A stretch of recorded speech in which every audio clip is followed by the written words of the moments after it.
Je suis très heureuse et très honorée d'être ici à Dubaï pour ce nouveau sommet mondial des gouvernements qui est devenu le rendez-vous privilégié et incontournable de l'innovation dans l'action publique. Les gouvernements sont aux avant-postes de la gestion des défis extraordinairement complexes et sans précédent auxquels nous sommes confrontés. Aucun gouvernement, quel qu'il soit, aussi puissant soit-il, ne peut relever ces défis seul. Dans un monde interconnecté, où les défis que nous avons à affronter nous sont communs, nous avons plus que jamais besoin de coopération, de conversation mondiale. Pendant des siècles, l'échange des idées, les inventions, le partage des connaissances entre les peuples et l'émulation provoquée par les échanges le long de la route de la soie ou grâce à la coopération internationale s'est révélée la plus grande force de progrès dans l'humanité. Aujourd'hui, les sciences, les technologies nous ouvrent de nouvelles possibilités d'innovation qui vont transformer nos vies, qui les bouleversent déjà.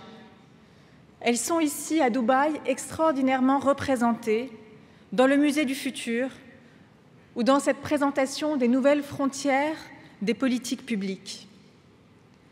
Notre responsabilité collective, c'est de retrouver l'esprit de ce dialogue, l'esprit du multilatéralisme, de la conversation mondiale, pour renouveler notre engagement dans la coopération, dans le système multilatéral, pour trouver des solutions collectives aux défis qui nous dépassent.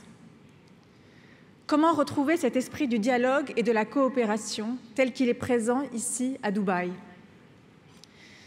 Depuis sa fondation, au lendemain de la guerre, l'UNESCO s'est employée à favoriser le rapprochement entre les peuples en se consacrant à la dimension humaine de la mondialisation, par le dialogue, par la réflexion autour de ce qui nous définit comme des êtres humains, l'éducation, les sciences, la culture, la communication.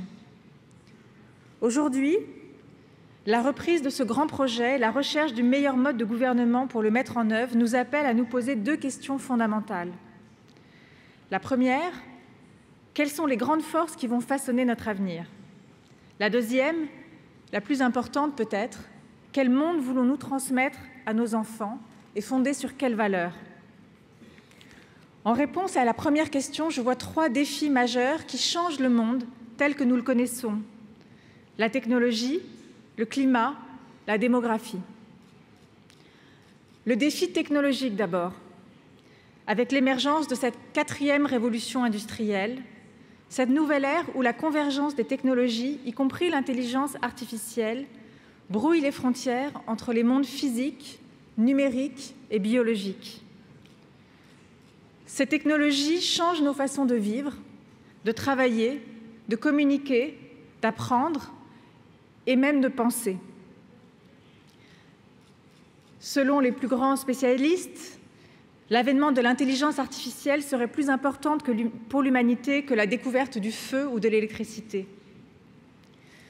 Les mégadonnées nous aident à façonner des politiques publiques nouvelles, mais soulèvent aussi des questions de valeurs, de choix moraux, des questions éthiques inédites sur la vie privée, sur les libertés individuelles, sur la transparence et sur la responsabilité.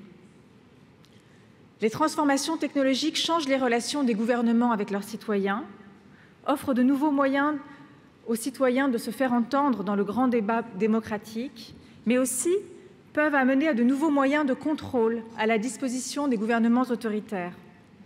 Les questions éthiques doivent être au centre de nos réflexions. Elles sont majeures et conduiront à façonner le monde de demain, car aucune technologie n'est neutre. L'UNESCO prendra toute sa part à cette réflexion qui doit être mondiale.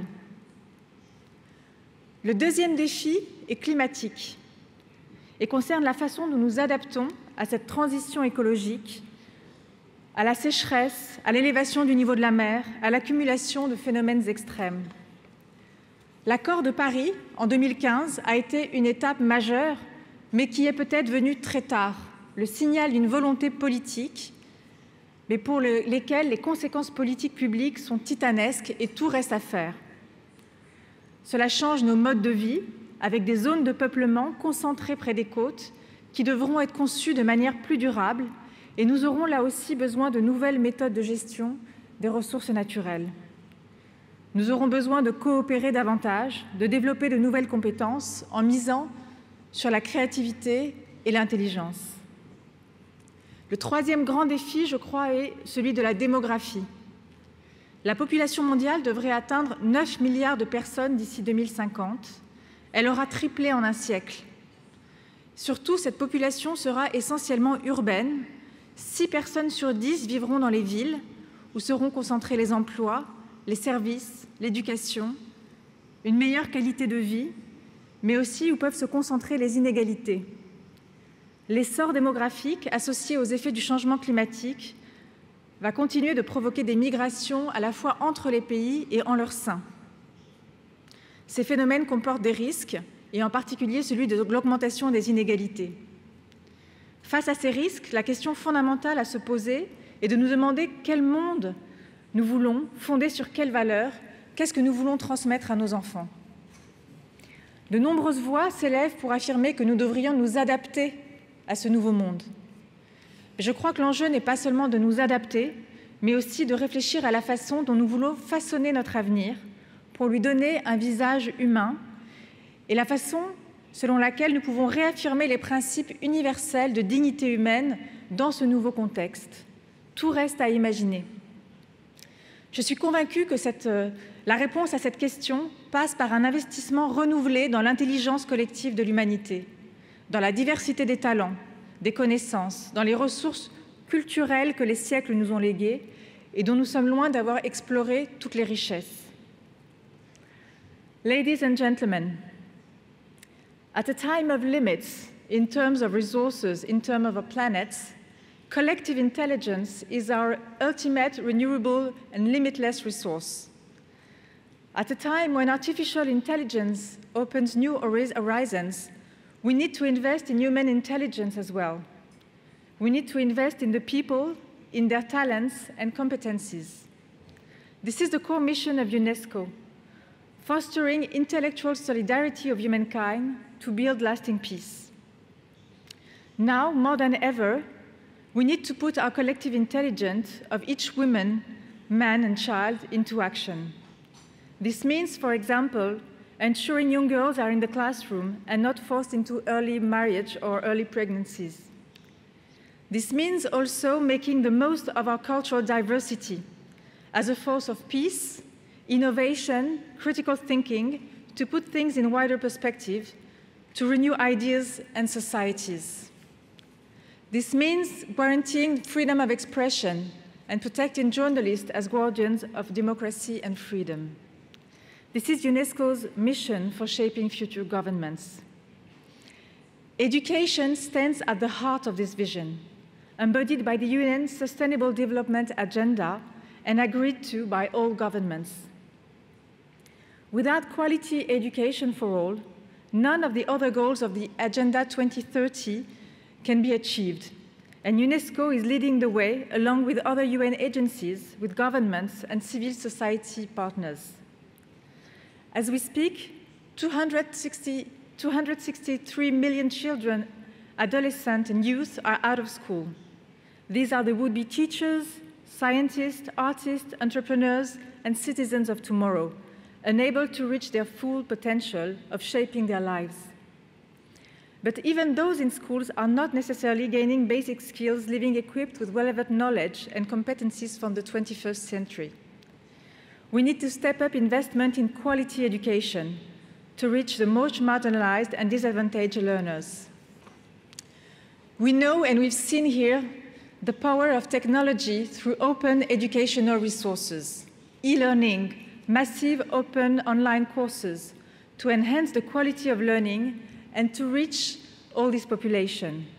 We have only, I think, scratched the surface of the potential of technology in education. We also need a skills revolution. The shift to the green economy and the opportunities of the fourth industrial revolution call for a sharper focus on science, technology, engineering, and mathematics, especially for girls who are too often dissuaded from pursuing career in these fields. But too often, we only put emphasis on science to provide solutions and put humanities in another silo. But as Fabiola Gianotti, director of the CERN project, in which UNESCO is part of the foundation, she points out that science and humanities, on the contrary to being opposed, both represent the highest expression of curiosity and creativity of humanity. This is why the teaching of humanities is crucial to foster creativity, critical thinking, learning to learn, learning to live together in peace. Education is not only about skills, it is about skills, but also about passing on shared values, becoming global citizens.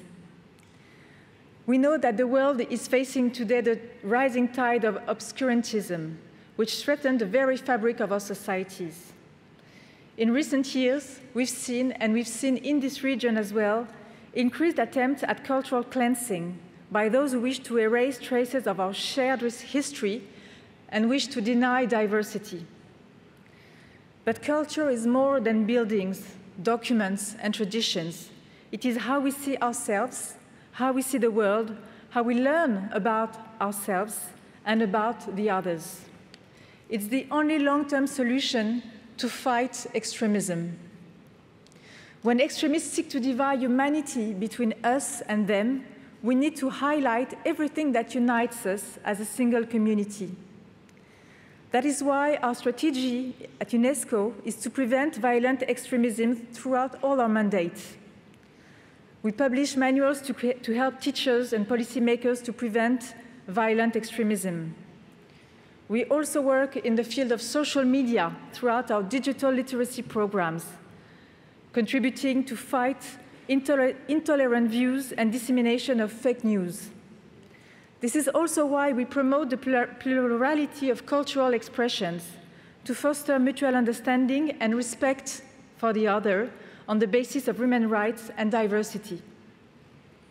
The Internet can open up new conversation through the global language of dance, theater, literature, music, films, and UNESCO is leading work on cultural diversity in the digital age to ensure that algorithms do not lock us into echo chambers, but instead break down barriers between peoples. Collectively, governments are increasingly aware of the extent to which culture is a bedrock of peace. Last year, for the first time, the UN Security Council adopted a resolution, Resolution 2347, that acknowledges the broader role of heritage protection in maintaining peace and fostering reconciliation after conflicts. Tomorrow, I will attend a conference in Kuwait City for the reconstruction, the rebuilding of Iraq, where I will advocate for the crucial importance of the human dimension, of integrating education and culture into long-term strategy for rebuilding hope and dignity in the country.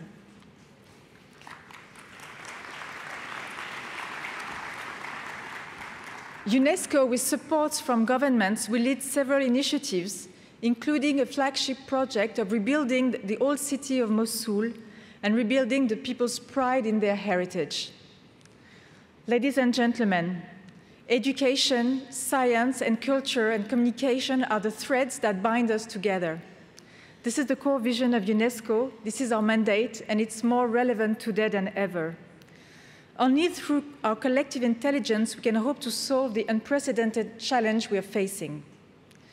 I'd like to conclude by congratulating His Highness and his team for organizing yet this great event at the very heart of the Arab world. This conversation is more needed than ever at a time of innovation, when we need to think ahead of the game and build a future based on the value of human dignity. Thank you very much.